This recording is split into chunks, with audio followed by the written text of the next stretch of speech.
Hello again, folks. Back on with this continuing saga with the GX270. On the last video I mentioned that you know what, I can't remember what I said on the last video, but anyway, what I'm doing now is I've got the advanced timing key for the GX270, so I'll be fitting that in a second, but also on one of the more recent videos where I'm on about the I can move the piston slightly from side to side in the bore, and obviously the bore were a bit short to start with.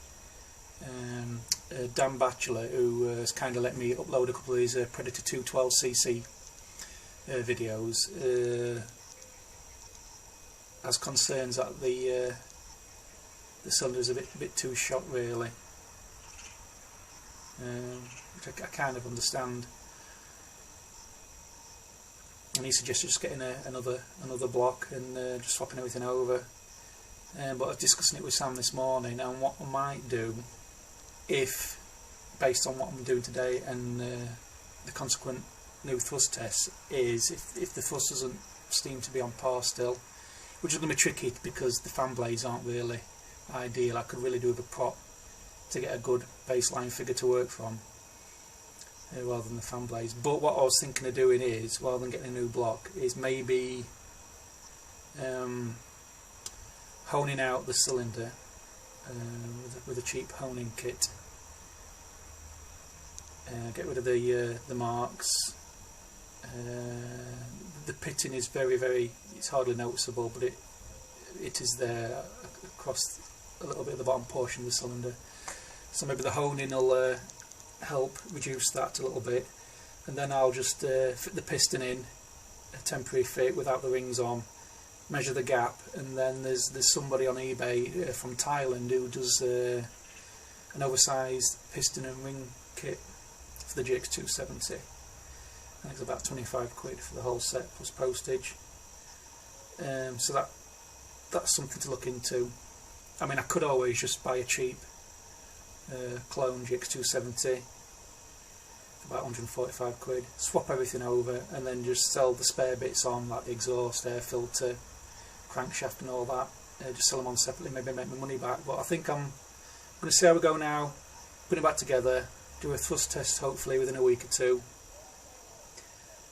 see how the land lies with that, and then if the thrust isn't brilliant and I've got issues with compression, then I'll try the honing and the oversized piston and rings and take it from there. But anyway, on with this. So that's the stock, excuse my nails, I do bite my nails, I mean, it's a disgusting habit.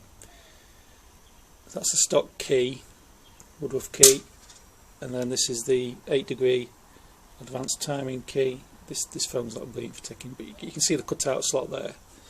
So what that allowed me to do is just have the flywheel just that little bit more advanced, to spot that little bit earlier, to hopefully create a bigger bang, more torque and a bit more power. But something that's mentioned on the karting forums that I've never really bothered in the past, like on the GX200s, is to ensure a good fit, because with that key being thinner, there's a greater chance it could shear, and then your flywheel will move on your shaft, and you could have all kinds of timing issues which might not be diagnosable straight away. So what I'm thinking of doing is getting some valve lapping paste and lapping the flywheel to the shaft first, so it makes up a bit better, clean it all off, and then fit the key. So that's what I'm intending to do in the next few minutes. So I'm going to dig out my lapping paste, the coarse lapping paste and the fine, and give that a whirl and take it from there. So that's enough babbling for now. We'll see you on the other side. Right, so I've used the lapping paste, coarse and then fine.